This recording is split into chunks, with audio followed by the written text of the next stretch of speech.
Lamborghini Super like all ideas, ridiculously simple. You give me 3,000, I'll let you race my factory-prepared Lamborghini Diablo, and you don't have to pay if you wreck it. Oh, and by the way, there's a 14-race European Championship, and you can do the other 13 for the same price.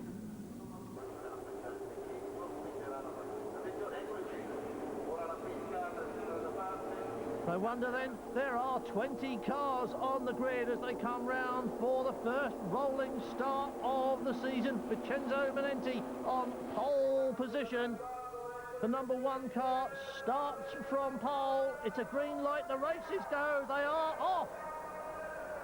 550 horsepower each from their V12 engines, and they come powering down the front straight, hard on the brakes for the Prima Variante, all in a nice line as they hop the curbs. 1 is Manenti from pole position. Alongside him, and now behind him as they go through the chicane, is 29, that's Frank Kramer. 13 behind that is Michele Gianni, and now they're arguing about who's going to be next. A little queue forming, and already a certain amount of bumping and boring in the field as they touch. 13, there he is. Oh, and that is number 3, all over the place. Carlos Villaruby hit by Santiago Fuge. Settling down now, here is the number 4 car in the pits. They should be able to prise the bodywork loose and get that one back out on the racetrack. It's a 45-minute race with a compulsory pit stop. Even if it's 1 driver in the car, they must stop for 45 seconds minimum. And trying to sort out the number 3 car as well. Carlos Villaruby spun it.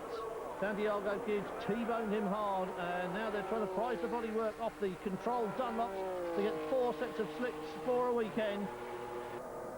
And Manenti still hanging on to it. Behind him, Frank Kramer, regular in this series. All the cars prepared by Lamborghini, brought to the racetrack and handed over into the not-so-tender care of the drivers. And these two clearing off up the road. Some of the cars are driven by what they call gentleman drivers, who are experienced amateurs, if you like. Some of them are driven by a pro-am pairing, 1 gentleman driver and 1 racer. All of them must make this pit stop. 45 seconds minimum, no fuel, no mechanical intervention, and then they can rejoin the racetrack. And once the pit stops are over, pretty much the previous order established, although you'll find that sometimes the faster driver, oh look at that, 28 with lots of damage. Howard Barton, it's on fire, the driver's getting out, the fuel tank's obviously split, the fire truck is there, and now Barton, you can see that gesture. What was that all about, he says, helped away. As the marshal takes care of that one. Driver perfectly okay. Yes, he says, I'm fine.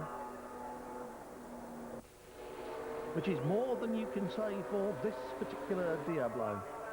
Here's a good one, though. Out in front still, Manenti, after his pit stop, still leading. Being caught at the moment by number 20. Luis Perez Sala has taken over in the number 20 car. Here's the battle going on behind the leaders. This is number 6, Vito Rosler, passing Raul Meyer and losing it. Too hard, too fast, and too late, really. This is 20. Here he comes, the white car. Look at him now. Perez Sala, a very experienced race driver. This is the way to do it. That was second place in the bag for him. Nicked it off Michele Gianni, and now not enough time left in this race for him to catch the leader. He'll have to settle for second place because Manenti is on his way to the checkered flag after 45 minutes of racing. Comes down the front straight to win the opening race. Results after 45 very busy minutes, with the first 2 drivers across the line in the Pro-Am category, but an excellent 3rd place overall for Michele Gianni, heading up the gentleman drivers in the first of 2 point scoring race. They've already done it once for 45 minutes. They've had time to mend the dents and fix the damage. Now all 20 are fired up and ready to rumble. And it was a rumble first time out, with 3 cars out of it before the finish, and at least 2 more lucky to have got back out on the track after sustaining damage. What will happen now in this second outing? Number 1, Manenti, on the right-hand side of the picture, starting from pole position again. Pole in race 1, winner in race 1, leading race 2. 13, George Waddell drops in behind him in second place. It's not 29, Frank Kramer this time around, but the number 13 car, Kramer, is third. And then behind that, the white number 20, raced up to second place in the hands of Luis Perez Sala in the opening race. And if you had number 7 in this championship, you would put 007 on the side, wouldn't you? Fabulous circuit for these cars, quite heavy, around about 1,400 kilos they weigh, plus a driver. Little bit of a handful, but as we say, 4 sets of slicks for a weekend, so a fresh set for each race and each qualifying session. 24 is the car Ron Atapatu shares with the experienced American driver Andy Pilgrim.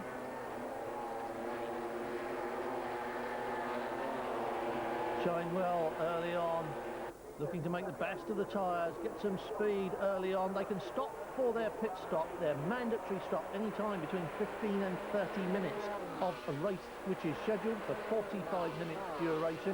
Where you call that pit stop is entirely up to you, whether you're going well in the opening stages, whether you think you'll be faster later on when the fuel load goes down. How do you choose your driver pairing? Lots of things for these drivers to think about, and bear in mind, a lot of them are very much the gentleman driver category. They've got the passion for racing. They've also got the wallet big enough to pay for it, and they've got to think about it as well.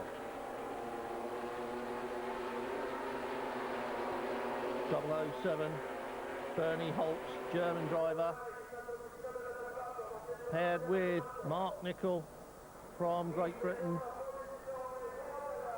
as Manenti leads, and here comes Kramer now, having a look at that number 13 car. He wants that second place, right up against him going through the chicane. He can't pass now, it's too late. Get some power on now, coming out of that chicane, and you might do something about it. That's 27 coming into the pits, Raoul Meyer and his wife Bridget Nielsen. Yes, that's Bridget Nielsen watching from the pit wall. And that's second place for Kramer. Very neatly done. And that number 20 car with Perez Sala starting it this time instead of running the second stint. Going well early on. The officials waiting with the stopwatches. Here's the race leader, number 1, Manenti, in the pits. That means that there's a change of leadership out on the racetrack, but it is entirely temporary. They must all stop. There's no question of not stopping. And this 45 minutes seems like the official stopwatch has broken. Believe me, when you are sat there, you think the watch is broken, something's gone horribly wrong. Manenti joins after his stop, and he joins very nicely, thank you. That'll do him. Has to sit there for 45 seconds, plus an additional handicap for 1 driver cars, based on the length of the track and 4 seconds per kilometre. Oh, going off at the back, what hell?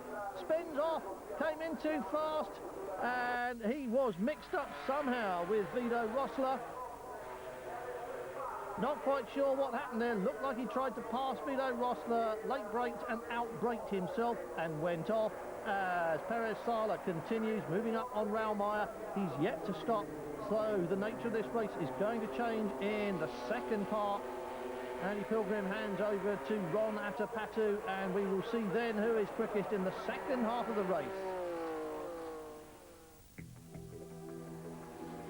This is the second race for the Diablos at Monza, and you join us with a haze hanging over the circuit after George Waddell spun off in the gravel and retired.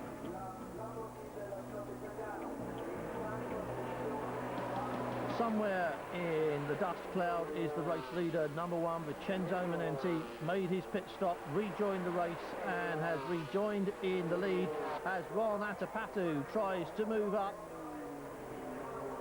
Perez Sala, number 20, is handed over to the amateur half of the pairing, Alberto Castello. There's Atapatu taking over from Andy Pilgrim. Here's the race leader, number 1, Manenti, the class of this field, no doubt about it. Quite clearly the quickest driver out there in all the qualifying sessions and in both of the races. He started from pole both times. He won the opening race. He has led this one since the green light said the rolling start was okay. Just nudging it through the turns there, balancing it on the brake. Iron brakes, remember. Not quite in road car trim, but they could easily be turned back into road car trim. Nothing too clever about these. They are a sales tool for Lamborghini. These are the cars you could almost buy in the showroom. And Ron Attapata is not going to sell that to anyone. Oh dear, into the tyre wall, backwards and very hard. And a lot of expensive sheet metal work for that car before they go to the next round at Jarama in Spain.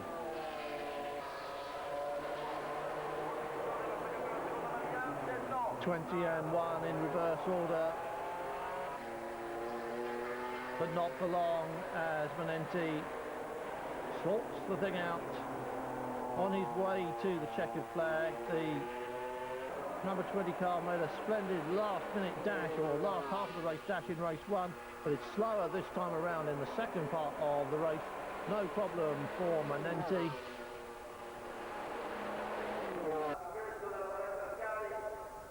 Local knowledge obviously helps a bit here, and he's got plenty of that. You can't help thinking that not only is he a Monza specialist, he's also a Lamborghini specialist as well.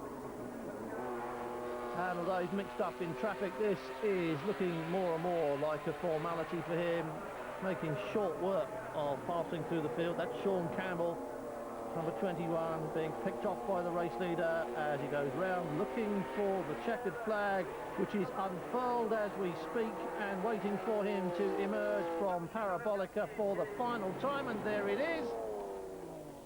Vincenzo Manenti wins again to make it 2 wins from 2 races and put himself well clear of Costello at the top of the Pro-Am Championship. We were always very careful not to do any mistakes, so no, you always have to be very concentrated with this car. It was no, it wasn't as easy as you thought. Very difficult race. Next time out, they race in Spain at Jarama. Well, local knowledge may well make it harder for Manenti to stay on top quite so easily.